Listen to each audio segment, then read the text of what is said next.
Editor-in-Chief of Legal IT Insider, and I'm here on Latera TV today with Mary O'Carroll, who needs little introduction, but in her new role as Chief Community Officer at Ironclad. Hi, Mary. Hi, Carolyn. How are you? I'm great. Thank you so much for joining me. Hot off the press of news of your move. I'm really grateful for you making the time here on Latera TV. So Mary, most people will know, is former head of legal operations at Google. You built the legal ops function and you're former president of Clock as well. But because obviously you've moved into the new role, you've now moved away from that role as well. I think I've got so many questions. We've only got half an hour. So congratulations, first of all. When do you actually start? So I started last week. That was my transition. Okay, fine. All right. So you're already very much in the role. And so tell us, so Chief Community Officer, so what does that role mean? So my goal is to create the world's leading community focused on unlocking the value of digital contracts. And we've seen a lot of enterprise B2B SaaS companies building communities because, of course, it adds a lot of value to the users, to the folks that are kind of rallying around the brand to create a relationship, not just with the company, but with each other. And I really believe that we can make this the place that is the number one place to go for education and networking and career advancement as it relates to digital contracting. And I know we're going to get into it a little bit, but there's so much potential there that hasn't been unlocked yet. And it's really going to require the power of people coming together to progress that change. And we're kind of at this very exciting moment in time where there's a lot of momentum. And I think it's just going to take off when you bring people together. So we'll get into that in a little bit. Yeah, no, that's fascinating. So you're going to be dealing with people on both sides, as it were. You're going to be trying to bring people together, as it were. Not evangelizing, but you're going to be always bringing people together, always evangelizing. Yes. Okay, yeah. So we'll get into the weeds a bit more. You're synonymous with legal ops. So the best known face, and have led Clock over the last little while. So I think people would be surprised about the move away from legal ops. So before we get into the CLM weeds, let's talk about what sparked the change. Yeah, look, I've been given so many wonderful opportunities in my career, and I'm so grateful for Google and for Clock. And it's been such an amazing, last decade or more that this has consumed, legal ops has consumed my life really for the last 20 years. First at a law firm when I was sort of introduced to the legal industry and kind of all the things that needed to be done to fix it, it kind of became my personal cause. And as I've written in my blog, all my free time, when people ask me what are my hobbies, I say, I spend my free time doing legal ops. So it truly is, something that I care deeply about. And Clock obviously has been a great outlet for that in meeting other people and bringing people together around legal operations. And, frankly, it is by far, the thing in my career that I'm the most proud of is seeing something, this legal ops when I started, and you would Google it and nobody knew what it was, right? All of us in this role, I think, can relate to trying to explain what it is to our parents and them not understanding what we do for a living. And so we have come so very far, right? We've defined legal operations. We've seen it grow in its prevalence, not just at big companies, it's at small companies, it's around the world. And, even in the last year during the pandemic, because I wasn't able to travel, such a blessing to be able to speak to audiences around the world, and so just in the last few months, being able to speak to people in China and Africa and Japan and New Zealand and Poland and the UK, all in the same, week or month is kind of incredible. And so there just seems to be just so much, again, momentum and interest and growth in this role and a true understanding of the impact. I'm kind of going all over the place, but I do want to kind of touch on this. The other thing is, I'm helping to put together, or have been helping to put together, the Clock Institute that's taking place just in a couple weeks. And one of the big themes that I found emerging from so many conversations that I was having with either general counsel or legal ops professionals or people throughout the industry, as we're coming up with the content of the Institute, is that there seems to be a change in the tone. Legal ops, before we were trying to convince people to hire for it, like, please invest and empower these people to really unlock the impact. And what we're seeing is that's happening. You have GCs who say, absolutely, I want to hire a senior level executive, skilled person to be with me and to lead this department. That's what we want. We're seeing legal ops professionals starting to move out of this tactical execution type role into a much more strategic role. And that really, really excites me. So I think we've made a ton of progress. Our work is nowhere near done. And the long way of answering your question, I don't feel like I'm moving out of legal operations. This will be my mission and my sort of life's purpose. I don't think I could ever just walk away from this amazing community that we've built here. But it's a couple things. I feel like I'm still part of the mission. We're still, focused on redefining the business of law and advancing it. And this is simply a shift in the role, kind of the team that I'm going to be on, but moving still the industry in the same direction. I'm still serving the same purpose. A lot of people have said to me, oh, it's the end of an era. And I view it, kind of quite the opposite. I see this almost as a new beginning. And as I mentioned, there's still so much to do. It's funny, we talk about how much progress we've made, but, in many ways, I feel like we're just getting started. It's also an opportunity to pass the buck, to Mike, and let someone else have a leadership role. So very excited to see. So it's Mike Haven, isn't it? So he's General Counsel, Associate General Counsel and Director of Legal Ops at Intel. So he's taken over already. But you're still going to be involved, aren't you? I think although you're not going to be leading it, you're still going to actually be involved with Clock. Absolutely. To the extent that I can be involved in Clock. I mean, right now, as an active member of the ecosystem, like everybody else, and will be, as involved as I can be as a vendor now, a software vendor. But, I think Clock has done a great job of opening up the dialogue to include more than the in-house. And it's going to take the whole ecosystem to make progress. So yeah, absolutely. We'll be cheering Clock on and involved as much as I can. Because you're a vendor now, aren't you? I hadn't really thought about that.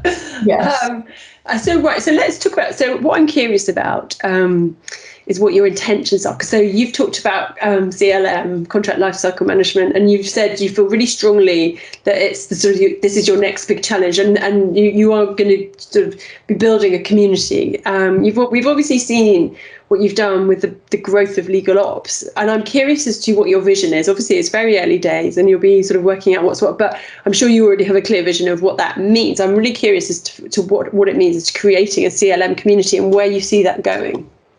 Well, I think what's really unique about Ironclad is they've always believed that community is at the center of their business. I mean, even before I've gotten here, if anyone's followed Ironclad, they've talked a lot about the community and the importance of that. And what is great is that it's a software, and I've always said that, it takes people, process, and technology. That's the premise of legal operations, right? To really make the change, and change management is a big part of what we do. And if we are really to create a movement, if we really are going to take the business of law to the next level, and here we're talking about contracts to the next level, Ironclad is this company that actually believes that it's not just going to be this magical software solution that shows up. It is going to require the power of a community coming together, learning from each other, sharing best practices with each other. And that, again, has the very tactical and strategic. It has both sides, right? You've got people that I want to bring together to help them excel in their implementation, for them to be able to ask each other questions about, how are you guys doing it? What do your templates look like? How did you get your lawyers to make these changes? But bigger than that, there's so much power that has been stuck in contracts. And we've talked about so much about, this is what I get really excited about. It's creating this movement that unlocks that value that's been hidden for so many years. There's a treasure trove of information that's captured in contracts, and more so than any other body of information that resides in a business. And if you are able to unlock that and to analyze that and make decisions off that, that's a true competitive advantage to your business. And no one is doing this yet. We talk about how the potential is great. And I say no one is doing this, meaning not software companies, but no legal departments are truly unlocking that value. And we also talk so much about in legal ops, like GCs come to us and say, to Clock, how can we be better partners to the business? How can we truly be more a strategic asset to the CEO?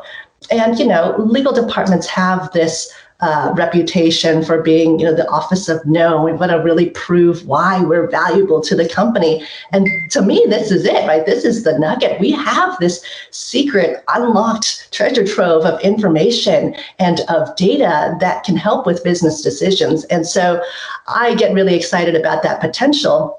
And the only way to get there is to bring people and a community together to make that progress and to truly understand how we're going to do it. The reason a community is so important and powerful here is not unlike the legal ops community. We have a world where there are no standard operating procedures, where there's no playbook on how to best optimize your contracts, how to optimize that process, how to unlock the value, what metrics should you be using, what metadata should you be capturing. And so again, like legal ops, we're all kind of making it up as we go along. And what the industry really needs, not just to help these individuals come together and to progress in their own careers and to shine in their organizations, but in doing so, you then progress the industry. You start to create best practices and standards. And once that happens, then things start moving very quickly. So that's interesting. So we can start to sort of expect some more metrics, best practice, etc. That's what you're going to be working very much with the that is a lot of what I'll be focused on. That's really interesting. So contracts does really fall into legal ops, doesn't it? It's sort of but it's you'll be dealing with different people, because I guess ideally it's not the legal department that should be dealing with the contracts, right? You should be empowering the business. So I guess you're going to be dealing with a whole different group of people. I think it's both. In the beginning, as we're very early on in this journey, I think the legal department, the legal ops professionals are kind of the power users. We're the change agents right now. And like, that's where the center of gravity is. Yeah. And so I really like to start there. Once we get that going, absolutely in the future, absolutely the finance department, the sales, the procurement, every part of the company starts to get very interested in business operations, business execution, revenue, right? So absolutely. Yeah, it's interesting. And so do you think that will we be seeing CLM institutes, do you think? Do you think there's going to be is there a potential that it's going to be sort of, will it be, what's the word I'm looking for? Will it work in symmetry with the legal ops movement? Will it compete with it potentially? How do you envisage it moving forward in terms of I don't think it competes at all. I think it's quite complementary to it. Complementary, that's the word I was looking for. It's complementary. And it's such a core part of what we do in legal operations, and it just brings a community that's much more focused on this area. And there's so much. We see the Clock Core 12 wheel. There's so many other areas that legal ops needs to beef up on, skill up on, and progress and create standards for. So there's certainly no shortage of work and community focus to go around. But for me, the reason that I've wanted to sort of dive in deep in contracts, it's always been this area that I felt very passionate about, that I want to get my hands on and put some energy behind. And, I look at the Google legal department, where we have so many challenges. We're trying to fix things in litigation and in privacy and regulatory and contracts and, all of our systems and IP. And so as I've gone around the world, I've talked to so many legal departments, I've talked to so many audiences, and what I have found over the years is, to no surprise to anybody out there, but the one thing that everybody has is contracts. It doesn't matter if you're big or small, it doesn't matter what industry you're in. So it truly is, what I've been calling the 80% problem, because this is the one thing. If you can solve this, you're solving a lot of the legal ops problems, and there's many more that we have to deal with, but this is a big one. As an outsider looking in, it's always astonished me that the huge problem that people have with contracts, and traditionally the lack of visibility. Being perfectly honest with you, we talk a lot about, in ideal terms, about analysing. We're going to do a lot with analytics, but actually, when it's all over the place, it's really hard to conduct analytics, right? So this in order to to do a lot of the stuff that people are talking about doing and really want to do, they need to have it all in one place, right? And they need to have visibility and have clean data and all this, or whatever, depending on what you're. So yes, I mean, it's amazing to me how much progress has been made and how much has not been made. Does that make sense?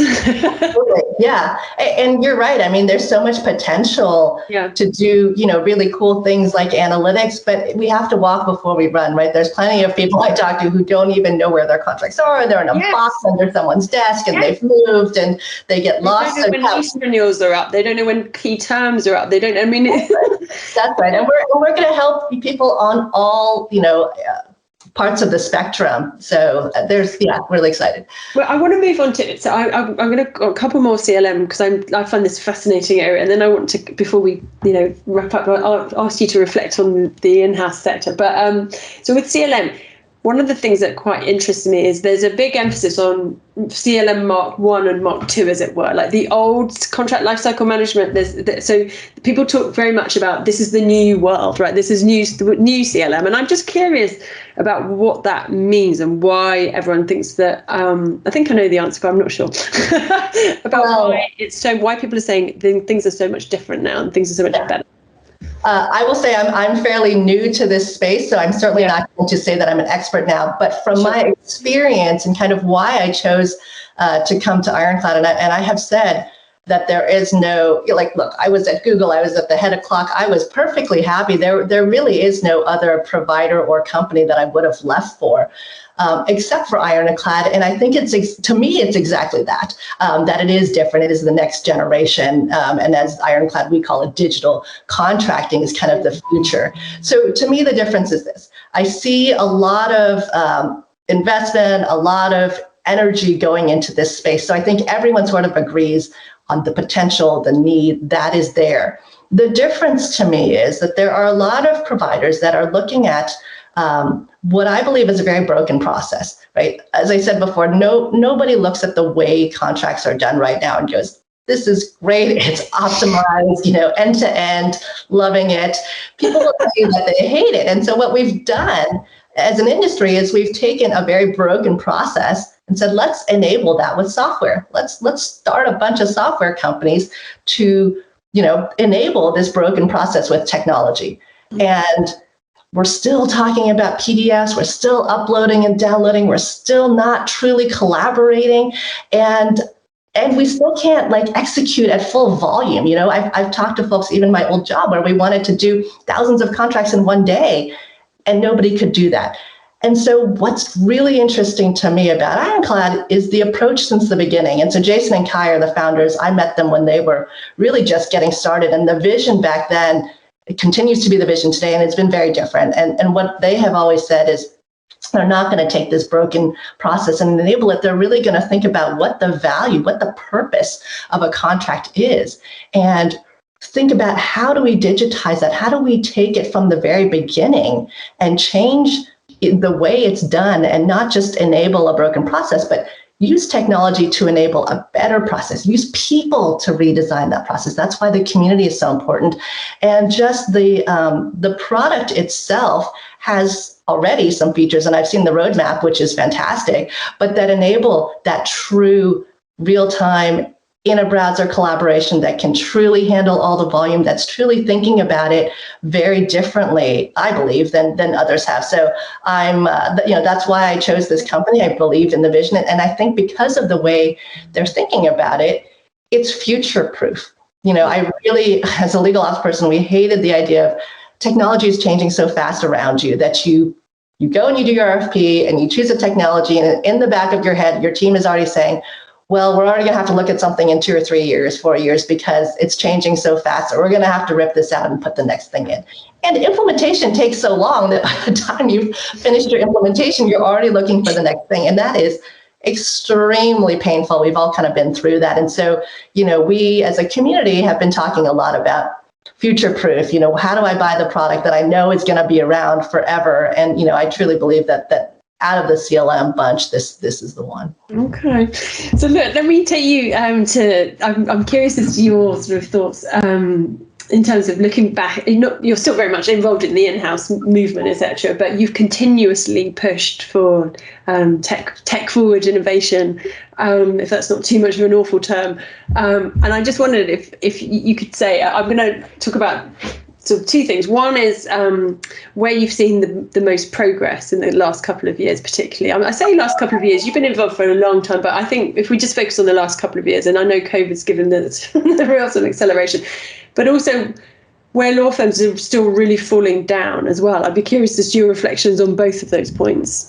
Okay, so I guess let's start with the law firm, since you just mentioned that. I actually have been pleasantly surprised with the progress that law firms have been making, and at the same time frustrated with the lack of progress. But recently, I attended an executive ed program with the Harvard Law School, and it was a lot of law firms and a few in-house folks as well. And I have attended something similar, I don't know, maybe 4 or 5 years ago, and remember walking out, wanting to tear my hair out and say, we have to change this. We have to really wake everybody up, and nobody is seeing that the change on the law firm side needs to come. Well, I think that pivot has happened, and maybe it has to do with, this last year where we've had a lot more focus on efficiency and prioritization and how do we work with law firms better. But I do see a lot more genuine excitement on the law firm side about how they can do things better, how they can partner with legal departments, and how they can change.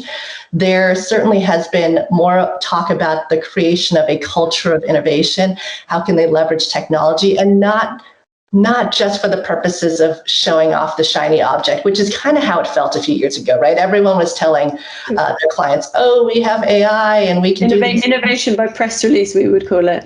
Yeah, exactly. And so I'm feeling that there is genuine interest now on not just using technology as a platform for new revenue, not just selling us more things, but actually how can we use it internally at this law firm to do things better that maybe doesn't even have an outward facing component, but improves the efficiency that perhaps creates value that we can pass on to the clients. A lot more, it feels like collaboration with the clients, really talking to the clients and asking them what they want. But it's still split. I used to give a lot of talks about those who are truly bought in, and really making the change, investing in different types of roles, project managers, technologists, data analysts at the law firm, versus those who maybe hire someone and give them a title of innovation, but keep them very separate from the business, or those who then, straight up just don't believe that change is happening and, look at our profits and they're going up. So look, I think there's a long way to go. That's a whole nother conversation, but there is definitely progress that I'm, maybe for the first time in a long time, pretty thrilled about.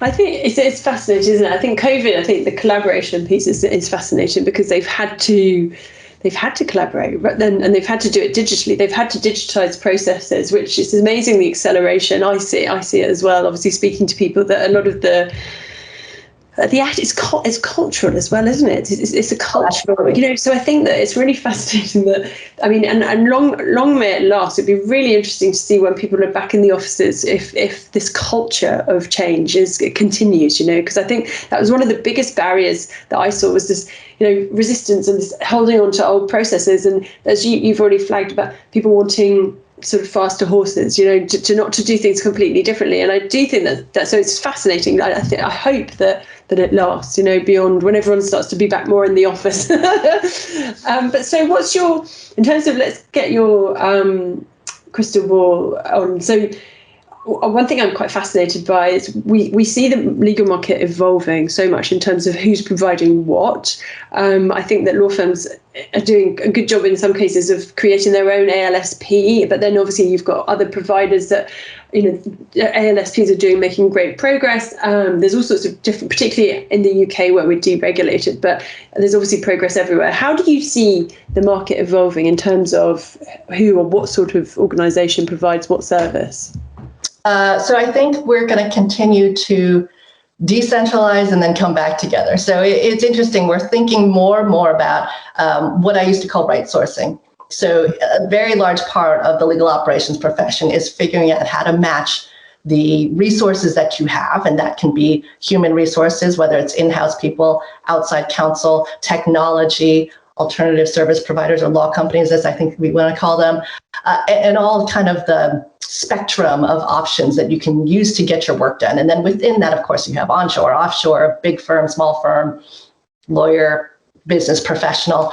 And so when work comes in, a lot of what we're doing is thinking, okay, what is this work? How do we disaggregate it? What are all the different piece parts, and how do we now match them to the provider that is at the right value, that can deliver the best outcomes at a good value for that piece?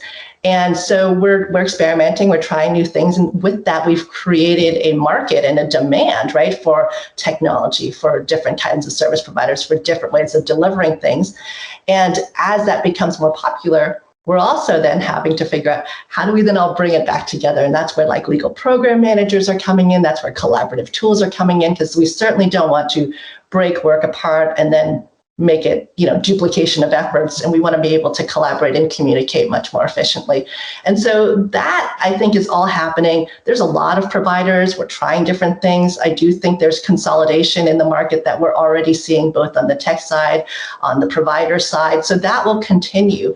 But yes, I believe we're going to continue to see this trend of trying new things, trying different kinds of providers, but also bringing it back together. So it's a little bit of both, if that makes sense. Yeah, it does make sense. And then in terms of, so one of the things that I've talked about to myself, people talk about the billable hour. We've talked about it for years. We'll probably still be talking about it in years. But so obviously one of the things that ALSPs do, which I think that makes a lot of sense, they don't operate on the billable hour, right? Because the billable hour bashes up against efficiency. The billable hour does not reward efficiency, and when tech creates efficiency, you that butts against each other, but inevitably. So what's your forecast? Let's talk about this again in 10 years. But what's your forecast for the billable hour? Do you see a sort of move away from it? Are we going to be talking about it forever? Unfortunately, I do think we're going to be talking about it for a while, because that change is going to be much more slow to happen. There's a lot of great conversation. We're going to be talking about it at the Clock Institute. We need to continue to push forward. There needs to be better models that align the law firms with the client demands and expectations. And that is fundamentally the cause of so much friction. Again, we need like 2 more hours to talk about why the billable hour needs to go away. But, I do think it's going to take a while. It's going to be, another decade or so before we see the end of it, maybe even more. And just because I know we're sort of out of time here, that's also why I wanted to dig into the contracts. 4 minutes. Contracts today. And, I'm really excited about seeing the progress that we can make now for contracts, whereas I think about a lot of the changes we want to make in legal that are going to take a very, very long time. Yeah, no, we have got a couple more minutes, and but you're right, we're running out of time. So, but I'm going to give you one last crystal ball, and we've got 3 minutes.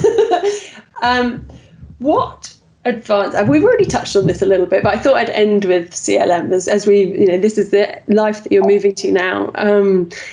So what if, again, looking forward to perhaps this time next year, what advances do you think we will have seen, or will you hope we will have seen by this time next year? Well, I think is truly interesting, as we talked about earlier, is there's people at so many different parts of this spectrum around the globe. And there seems to be a lot of interest in adopting CLM. And if you look at a lot of the surveys that have come out, Clock put out a survey, I know some others have as well. What is the biggest focus of your legal department this year? What technology are you interested in putting in? Number one across the board is CLM. So I think that there's folks that, like I said, have things in boxes that we need to get them up to the same place, that some of the rest of us are, where you can actually start to unlock some value. But we've got to help everyone kind of get to the same place first. And there are going to be those that are on this side of the spectrum that are doing really cool things and leading the pack. And so my goal is to bring everyone together, help everyone progress, as quickly as possible. It's very similar to why we started Clock and why I selfishly wanted to get, the rest of the whole world up to the place in maturity of legal operations so that we could do the more interesting things. And so that's kind of where I see CLM right now. There's a lot of investment. There's a lot of innovation happening in the space. I'm thrilled to watch what happens next and just to be a part of it. Well, look, thank you for sharing with us, and hopefully we can catch up when you've literally just got your feet under the desk, and I can't wait for the next conversation. Hopefully I'll know what I'm talking about a lot more when you talk to me. You always know what you're talking about, and it'll be so fabulous in a year's time maybe to sort of have another and revisit and sort of share some new learning. So, but Mary, thank you so much for joining me. I really appreciate it. Thank you so much. Take care. Bye.